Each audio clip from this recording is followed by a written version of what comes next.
Terrance Bankston is running for South Ward councilperson. Welcome to All Politics Are Local.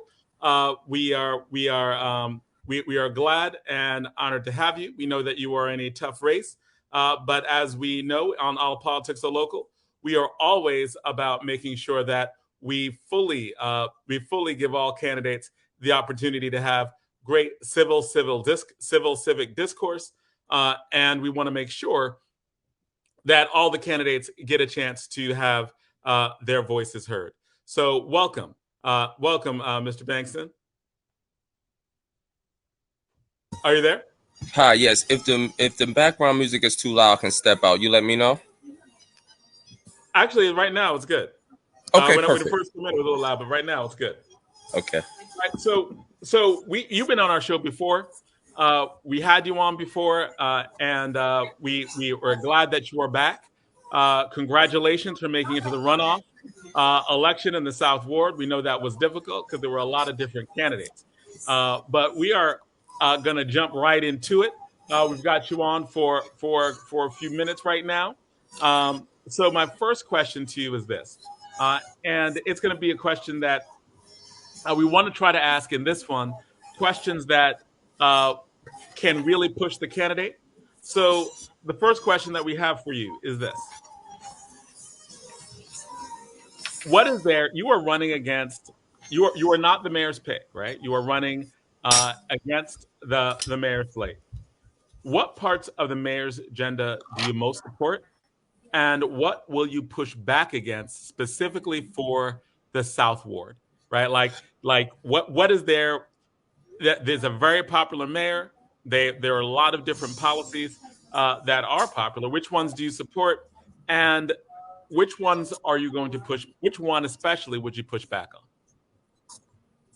Well, let me just start with this. I'm not going in with an axe to grind against the mayor or anybody. And I think that that's a narrative that the media and a few others, it's not in regards to me, but it's in regards to how we view our government and our government structure.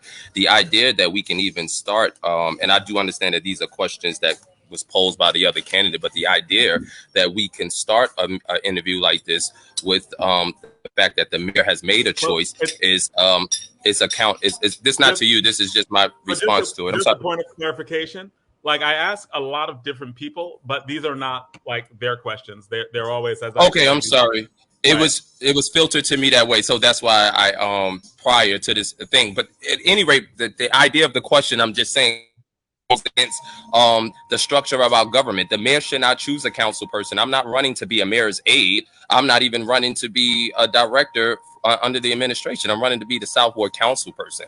And so the mayor may have a preference, but this idea that the mayor should choose in this structure of government who our council people are, again, it's 2 points that come to mind to that. Where has that gotten you in the past 8 years in the South Ward? Where has that gotten you in the past 8 years in the West Ward? Versus to my main point that the people should choose their ward council person or their council people. That idea of checks and balances. When the founding fathers founded our government altogether, they fought a lot, but they fought for the best interest of the people, not of their political camp or their political supporters. Mr. Bankston, I don't want to cut you off. I just want you to hear what Jonathan said. He just simply asked, you were not on the mayor's slate. With that being said, what part of the mayor's agenda are you in support of, and what part will you push back, and what are your thoughts for the South Ward? So not so much about him picking you, but just about his agenda. What are you supportive of, and what is the difference, basically? Ms. Donna, thank you for taking the time to explain that. I definitely understood the question. This is how I'm choosing to answer it before I get to the point of what agenda items. I think it's important to put things in context, because otherwise we imply to people that who the mayor chooses is who we should go with. So that's my way in preference to answer the question. But some of his agenda items, I think the Newark movement for economics, I made notes on this, and I spoke to some of these things in the previous debate. I think that that's a good idea. I think the Newark People's Assembly, I like the idea of that. But the Newark People's Assembly should be controlled, for example, So meaning there's some things that can be tweaked, and these are advisements to the mayor, because I will have a council office to run. My office will not be run from the mayor's office. It's about collaboration, not control. And so the Newark People's Assembly, I just think that it should be run by people, not necessarily people who work in City Hall or work for the mayor. If we're going to go with the actual concept and where that whole idea came from. The Newark Anti-Violence Coalition, definitely, I think one of these staple examples when I speak for the South Ward, the great work that they do, not just in the ward, but also in around the city, in the West Ward as well. But obviously we are speaking to the South Ward. His June 2021 two-year economic recovery plan, I stated back at the last, well, the first and only debate that we've been allowed to have, that is one of the programs I think was a great idea, but we are looking for the meat and the substance. We're looking for the mayor to come around and tell us about this plan more in detail. But the idea of what presented, I definitely like and will want to support that. The inclusionary zoning, I also touched on this before. I think that it's an excellent and sophisticated piece of legislation. I just think it has some loopholes that the legislative branch needed to step in and speak out for, particularly when we're dealing with a shortage of 3,000 plus affordable housing units in the South Ward alone, and 15,000, I believe, citywide. The mobile job fair, I love that initiative, bringing the services to the people. I love it, not just because this mayor has done it, but this is not something that is, in fact, new, but something I want to support. This is something that we also did when I was the director of constituent affairs. I'm a big supporter of bringing resources to the community. And so I definitely would want to support the mayor, and also not just offer jobs through that mobile unit, but some career opportunities as well. The Line Gate project, to a degree, I like the idea, but a community service, a benefits agreement, I think needs to come before the press conference. And so things like that, I would like to support and push back in some regards on, that I think is important. And this is not me pushing back. This is a community. 55% in the last election voted no for a reason. And the last thing I would say, what he did with the lead line replacement in terms of communication, and even in terms of COVID, those type of things, because the term I think agenda was used versus maybe policy changes. But so his agenda in terms of whether it's political or as the mayor, there may need to be some clarification. I don't think he's communicated that greatly in terms of his political agenda. But in terms of some initiative that has been launched under his administration by the city, those are just some of the ones that I definitely have interest in. Definitely, I think has benefited the South Ward to some degree, or can in a positive way, but would need some additional support, I would say, and or scrutiny. When you talked about Lionsgate, you're talking about clearly the big announcement that was made a little over a week ago about Lionsgate opening up an actual studio inside of Newark, in the South Ward of Newark. Now, you said that there should be a community agreement. You said some stuff about that. Can you explain what you mean? Because it seems like that was an area where you say you would push back against some of what the mayor did, but it seemed like it was nuanced, right? Like it's not like you were against it, but you wanted something in place. Can you explain that? Yeah, and it's not what I want; it's what the community deserves. And only in suburban communities are we just told what to do, or things are just done without our consent or advice. And certain things will impact our community.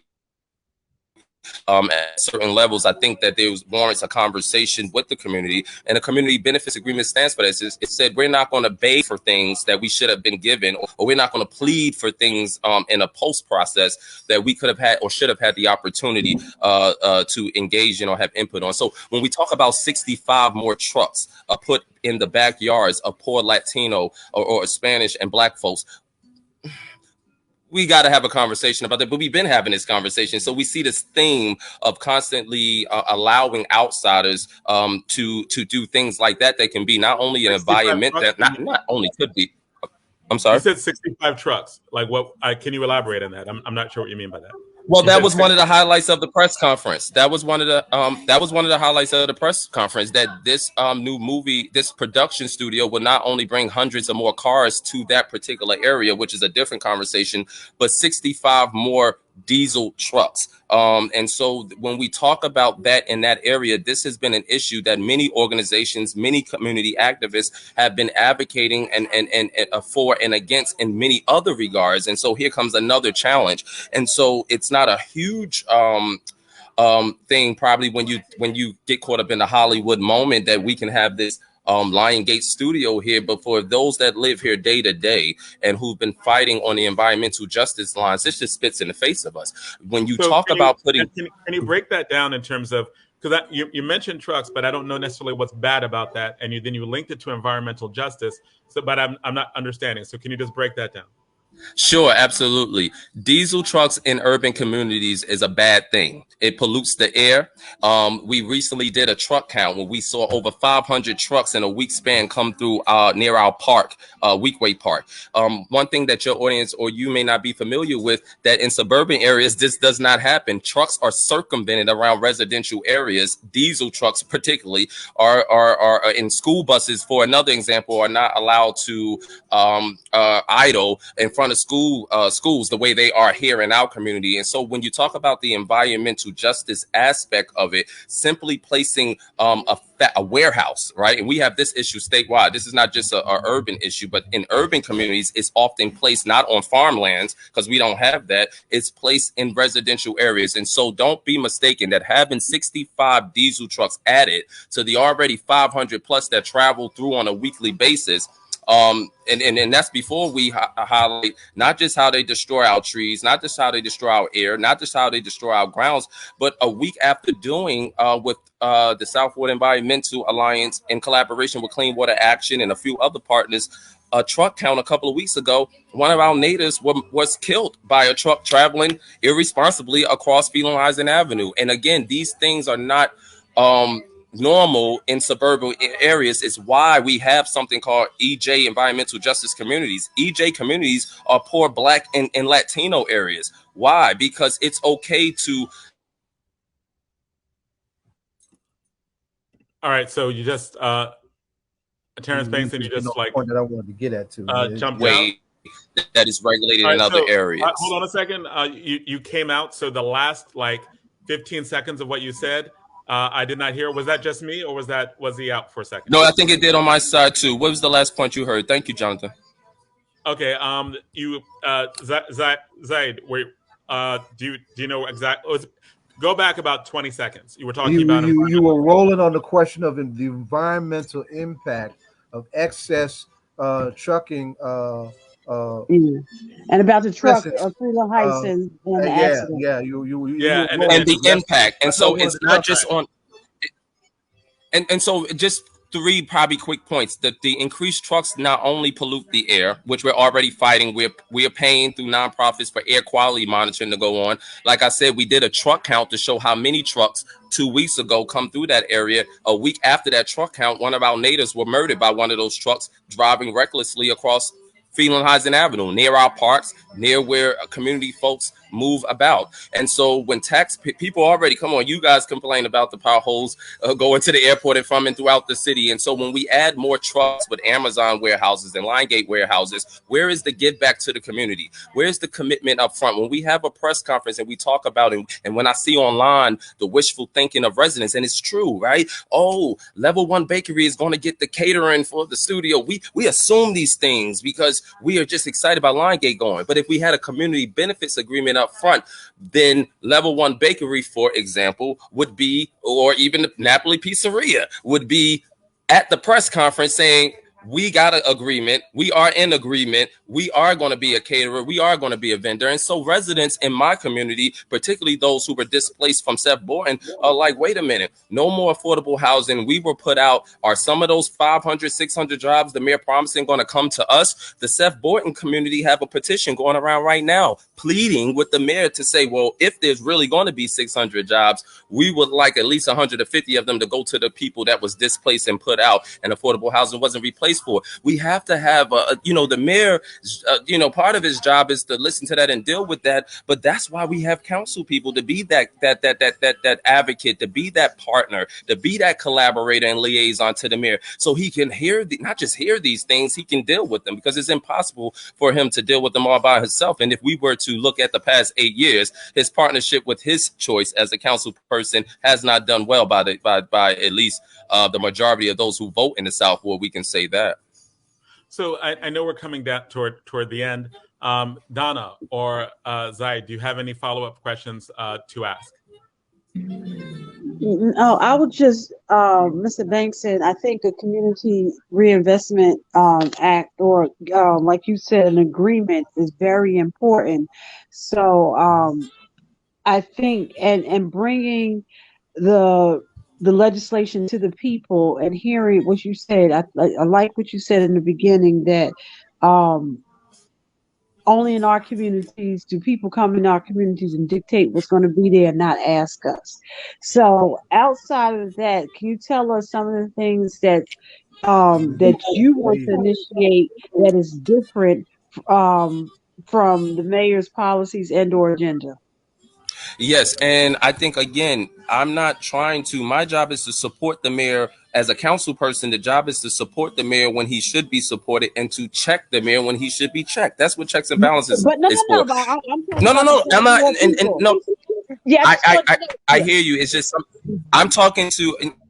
Forgive me. I'm not just answering. I realize that I'm talking to your audience too. So I sometimes I may start off of the phrasing of the question to set the tone of how I'm gonna answer it. So please correct me if I don't answer your question completely. But also know sometimes my phrasing is to also put it into perspective for the audience, that my perspective just starts differently. There, I need to Okay. support the agenda of the mayor when it needs to be supported, but the mayor needs to be more clear about that. But bigger than that, our next South Ward councilman needs a plan to lead as the South Ward councilman, not as someone who's supposed to be there and just go along to get along with whatever the mayor says. And so I just don't want the audience to be confused by that. Not that anyone that any of you as the interviewers may have that confused. I think I'm almost certain that you all have that totally in understanding, but most residents, most viewers, or two or enough of them don't necessarily understand our government structure and how that works. And so again, I want to be supportive of the mayor's agenda, but we got to be honest. The mayor has presented a lot of things a part of his agenda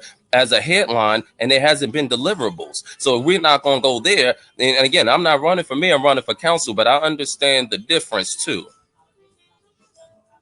And So again, with that being said, what outside, Yes. what legislation that's different will you be presenting? I would say like your first 100 days. That's new, for example. It's new, right? You and I talked I mean, not you and I, but Donna, you liked this before when I came on the first time. I really believe in the universal trash can program that's similar to the one in Baltimore. We are not addressing the rats and raccoons properly. And so policy to change that would be new. And when we look at what New York is doing about their rodent control problem, it's nothing like I grew up in this community, walking around in the nighttime and in the daytime, and sometimes in the middle of the night behind my grandma and parents back, but I've never seen rats running across my street. I was canvassing the other day in 17th, 18th, and 19th streets, also on Renner Avenue, which is another part of the ward.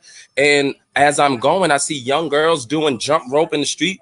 And I haven't seen that in many years, but that was good to see. But then a few feet from this young lady is a rat in broad daylight going up the next house steps. And so I want to see, I want to implement policy that will help to bring about a universal, again, trash can program that will help to limit rodents. Another piece of legislation that I talked to some folks about a week ago is we allow building owners, property owners, not just white ones, because I know there's a whole lot of talk around that, but there's a bunch of black property owners who do not take care of their property, particularly in our business sector. So we allow these buildings that can't be rented today, tomorrow, or even 3 years from now without major overhaul. But we allow them to be a graveyard for rodents in our backyard. I want policy that says that property owners can't just wait for their big payday, whether it's 10 years from now, 20 years from now. You need to flatten this ground. And if these buildings are not inhabitable, whether you look inside and you see down to the sewer or up to the heavens, really. And so again, those type of things on between a Shear Avenue and a Shepherd Avenue, between a Weekway and a Lines Avenue, are doing nothing but breeding rodents in the backyards of our community. So I want to put policy that will not hurt property owners, but will not also allow them to not have accountability for the blight in our community, but also will not deter new businesses from wanting to come live in our community. I mean, come to be in our community, and new homeowners from wanting to come live in our community. and The last thing is just how we do. I'm sorry. So those are just two in terms of a quality of life. I think Jonathan is asking me something and else. Sorry, you were saying Jonathan. the last thing. If you can get the last thing in very quickly. You said the last thing, and just if you could sum that up quickly. Yeah, it addresses public safety. It addresses The last thing addresses public safety, and I think I talked about this before too, and I can put the website in the chat, but it's the South Ward, it's the Social Justice and Diversity Academy. We'll put it on Facebook as well. Social Justice academynj.com is the website. Part of this is my response to not just public safety, but the lack of connectivity between our nonprofits. I counted, I think it's 35 to 45 nonprofits who are funded to actually service the South Ward, but there's a disconnect between services. There's not been a real relationship. I think there's strong relationships perhaps between the mayor's office and these nonprofits, but not between the council and these nonprofits. And they want that. They don't want just a relationship with the mayor's office. They want a relationship with their council person. They want to feel supported by that. And so the social justice, I'm starting off with the South Ward Social Justice Diversity Academy, because it doesn't take policy to get started, but it takes policy to stay funded. And part of that would be about uniting our nonprofits together, streamlining their services. So when you go from one, you can come to your councilman and say, well, where's the next resource I can go to? Because I've checked the boxes here, and we're going to help move you there. And then I'm going to meet through this initiative with nonprofit leaders every 3 months so that we can talk, so they not only can assess me in real time, but that so I can ensure that my office is marshaling their services and resources, or communicating at least those resources to our community, because they need them. Okay, so, and thank you. We have run out of time. Very quickly, what hip hop artist are you rocking with right now? Represent your campaign. 15 seconds. Hello, Mr. Bankston? He froze. We still kicking in the door. So it's still the same, Biggie Smalls kicking the door. This is about, 55%. This is the first runoff in 16 years for the South Ward. And so this is a huge deal. And our job was not to beat the mayor on the first, beat the mayor's choice on the first candidate. Our job was to force a runoff as the only candidate who ran 4 years ago. And we did that. And now we both start from zero. And he doesn't have the mayor's name to drag him across the finish line. He got to see us one-on-one. And so 55% of us said no. We're saying, listen, we're going to go in for the other votes, but we want to focus on the 55% that have been ignored for the past 8 years. And so kicking in the door is still my song. All right, cool. Thank you so much. Thank you so much for coming on. Thank you. We very much want candidates we need civic discourse in our community, and we are glad that you came on. Kicking in the door. I appreciate your platform and you guys just being so relevant and real. It's important. So thank you. Thank you. All right, and that's another interview for All Politics Are Local.